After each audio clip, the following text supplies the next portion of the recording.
All right, guys.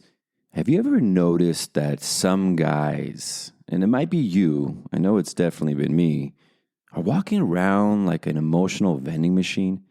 You just press that right button and bam, out comes approval, validation, a compliment, and maybe even a foot rub if you're lucky. Guys, welcome to the nice guy syndrome. That charming little childhood survival strategy where you decided, hey, if I just make everybody happy, I'll never get hurt. But guys, spoiler alert, you're still hurt.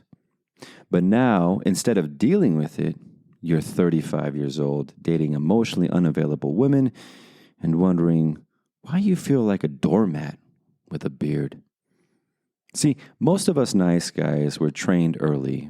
Maybe mom was unpredictable. Maybe dad was emotionally MIA. So we learned real quick, don't cause problems, be helpful, be sweet, be nice. And then maybe, just maybe, someone will love you enough to finally feel whole. And this is where seeking rejection comes in.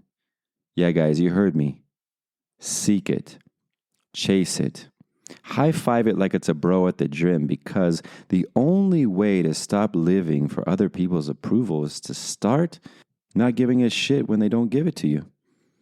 So buckle up, fellas. We're diving into the deep end of the nice guy dumpster fire and lighting that sucker up with truth so we can come out of hiding. Let's go.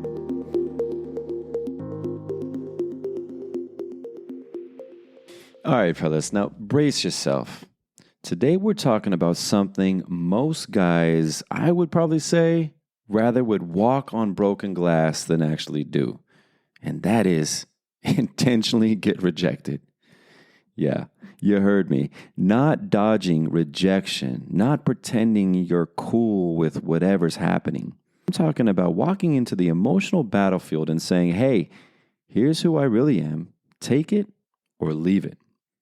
Now, most guys, and I would say even including myself, until I really start to understand all of this, would rather leave it.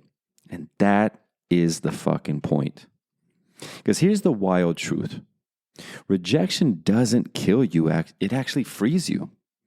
Now, guys, when you seek rejection, asking for those things that scare you, you set boundaries, you flirt with that woman you don't think that you can ever get, you say no instead of sure. You stop living your life trying to manage everyone's perception. It's just exhausting. You stop outsourcing your self-worth. Now, the more you get rejected, the less power that rejection has over you. So let's be real. Being a nice guy has actually nothing to do with being nice and has everything to do with being dishonest. Now think about it. Most men wait their whole damn lives for permission. Most men spend their entire damn lives waiting for permission like it's some kind of emotional DMV and they need a stamp of approval slip just to be themselves. Waiting for their dad, their boss, their girlfriend, or some imaginary man in the sky to say, okay, champ, it's safe now. You can finally be you. Well, spoiler, guys. That permission slip isn't coming. And even if it did, you'd probably doubt it and ask for a second opinion. And this is where seeking rejection kicks the damn door in. See, most dudes are out here trying to win approval like it's a scratch-off ticket to self-worth. The real game changer is flipping it, chasing the no, the awkward silence, the slammed door. When you're willing to risk discomfort, suddenly you're no longer the anxious kid begging to be liked. You're the grounded man who knows his value even when the answer is no. So being a nice guy really isn't some kind of badge of honor. It's not about being kind. It's about being a passive-aggressive approval seeker who's secretly terrified of not being liked.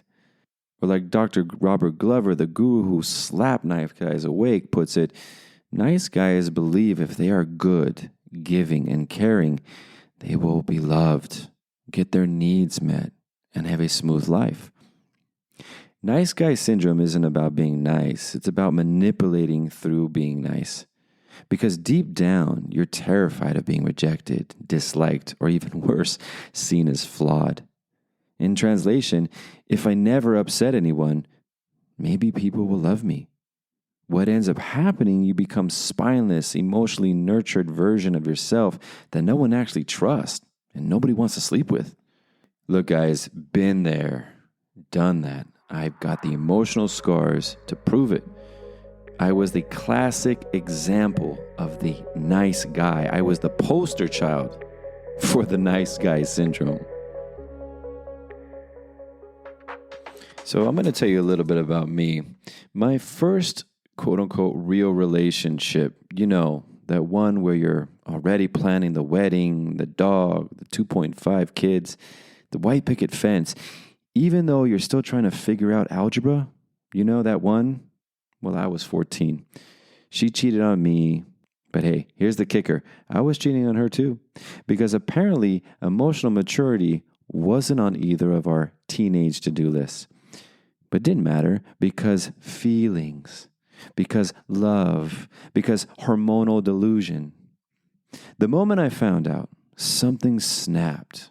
Not in a throw a chair kind of way, but in a soul bends in a weird direction and stays there kind of way. Right there and then, I made a contract with myself. It was this silent, lifelong agreement. Be liked at all costs. And that was the deal. Be the nice guy. Smile more. Never rock the boat. Be accommodating. Be soft. Be agreeable. Because maybe, just maybe, if I was nice enough, she wouldn't leave. See, if I was nice enough, no one would ever cheat again. If I was nice enough, I wouldn't have to feel the dull, hollow sting of rejection ever again. But here's the spoiler. The plan fucking sucked. So naturally, I dragged that be liked at all cost agreements straight into my adulthood, like a suitcase full of emotional TNT with a broken zipper. I became that guy, the one who says no worries when he's absolutely fucking worried. The one who says it's fine when his soul quietly withers and dies inside. See, I bent over backwards so much, I practically became a Cirque du Soleil act, except no one was clapping and I sure wasn't getting paid. I avoided so much conflict like it owed me money. I said yes when I meant no. I apologized for things that weren't my fault just to keep the peace. I tried to be the perfect boyfriend, sweet, sensitive, supportive, basically a relationship golden retriever. And still, guess what? I got ghosted. I got left. I got cheated on, walked all over, rejected anyway. Turns out, being nice isn't a strategy. It's a defense mechanism with a fake mustache. And here's the kicker, guys. All that niceness wasn't really about love. It was about control. If I can control how people saw me, nice, good, unproblematic, maybe, just maybe, I wouldn't feel the shame of not being enough. Maybe I wouldn't have to feel that 14-year-old heartbreak ever again. But that's not how life works. People don't stay because you're pleasant. They stay because you're real.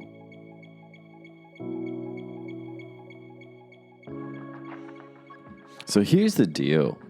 Rejection is not the enemy. Rejection is the gym for your nervous system. You want more confidence, more self-respect? Cool. Get rejected. As Glover says, nice guys seek the approval of others while trying to hide anything that might trigger disapproval. So here's the harsh truth. If you're hiding your desires, needs, or boundaries just so people like you, you're not being loving. You're being manipulative. Yeah, I said it. You're trying to control how people feel about you by being overly nice and emotionally available 24/7. That's not love. That's codependent theater. Look, real masculinity isn't about being bulletproof. It's about being real, vulnerable, and solid, even if someone tells you no, especially when they tell you no. Rejection strips the bullshit. It shows you where your validation addiction lives. It teaches you to stay grounded even when your ego gets bruised. When you finally stop chasing approval like a thirsty teenager and start standing in your truth, people feel it. And yeah, some won't like it, and yeah, some will walk away. But the ones that stay, they're drawn to you, not the mask. I once heard, don't set yourself on fire to keep another person warm. So what seeking rejection can look like, this isn't about being reckless. This is about being real. Here's how you seek rejection like a man on a mission. Tell her how you feel without sugarcoating it. Ask for a raise even if you're sweating through your t-shirt. Share an opinion in a group chat that isn't safe. Say no when you mean it, even if someone's disappointed. Be seen. Take up space. Stand firm. You're not doing this to provoke rejection. You're doing it to stop hiding. As I say, we need to come out of hiding because every time you hide, you reinforce the lie that you're not enough. And that's the lie we're here to kill. So here it is, guys. If you want deeper love, stronger boundaries, and a more aligned life, you got to take this emotional risk. You got to let yourself be seen, even if it means being rejected. Because the man who's okay with rejection is the man who finally lives unapologetically. He's not guessing what everyone wants. He's rooted in who he is. So what do we do instead? We stop editing. We stop asking for permission. And that's how you kill the nice guy and resurrect the grounded man. All right, let's get this out of the way. You're not going to find your purpose while trying to make everyone like you. In fact, the more likable you try to be, the more full of shit you become. But I just want people to respect me, you say. Cool. Then start saying and doing things they might not agree with. Because real respect isn't earned through approval. It's earned through truth. Even the uncomfortable, awkward, oh shit, he really said that kind of truth. Now here's the great paradox no one tells you. The fastest way to become a self-led, purpose-driven man is to get rejected. And I mean get rejected a lot on purpose. Not because you're into self-sabotage or masochism. However, if that's your thing, no judgment here. But because rejection is the filter that reveals whether you're living by your values or someone else's. Still not convinced, huh? Cool, let's play this out. Let's say you live your whole life never offending anyone, never disappointing anyone, and never getting rejected. Congrats. You've officially become a highly agreeable, emotionally nurtured sock puppet with a decent skin routine. But purpose, leadership, depth, not a chance. You left those in the clearance bin while you sold your balls for external validation. Leadership isn't about being liked. It's about being congruent. It's about being so grounded in your values that even when people think you're an asshole, you can still look in the mirror and say, yep, that was me. No regrets. See, rejection is a rite of passage. Every time someone says, no thanks, or you're too much, or I don't agree, you get to practice not folding like a lawn chair. You can learn to stand tall in your truth without needing a round of applause or a group hug. You learn to lead yourself, which is literally the only requirement for leading anything else worth a damn. So go out there, get rejected, say what you actually think, draw the boundary, post that thing, speak the truth. Be willing to piss someone off, because every time you do, you get a little freer, a little sharper, a little more dangerous in the best way. And if someone doesn't like it, good. You're finally on track.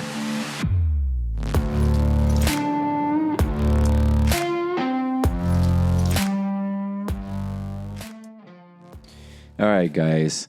If this episode hits you in the gut, it should.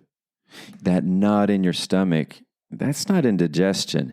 That's the truth hitting you like a truck full of unresolved father issues and porn-induced shame spirals. This is the work, gentlemen. And if you're tired of pretending you got it all together while secretly Googling Why do I hate myself and I can't feel anything anymore? Good. You're in the right place. Join my online men's group, The Gathering. We meet monthly, and we don't do surface level small talk or how's the weather bullshit. We go straight into the deep end.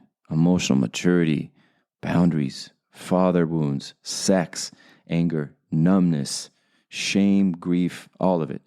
No masks, no flexing, just real men doing the work. This isn't for guys who want a motivational quote and a protein shake. No, this is for men who are done hiding and ready to stop giving a damn about approval, likes, or receiving that golden star on their perfect boyfriend chart. This is for guys that aren't afraid to get messy and say, yeah, I'm messy, who gives a fuck? I used to be a master performer. I would people please my way straight into anxiety attacks and emotionally flatlining in relationships. Cute, right? Now, I show up more fully. I'm unfiltered sometimes. I'm unapologetic at times because playing small is exhausting and honestly, guys, boring as hell. So here's your invitation, fellas. Stop performing. Start leading in your life, in love, in your damn legacy. The link to The Gathering is in the show notes below. Your time isn't tomorrow, it's right now. It's time to come out of hiding.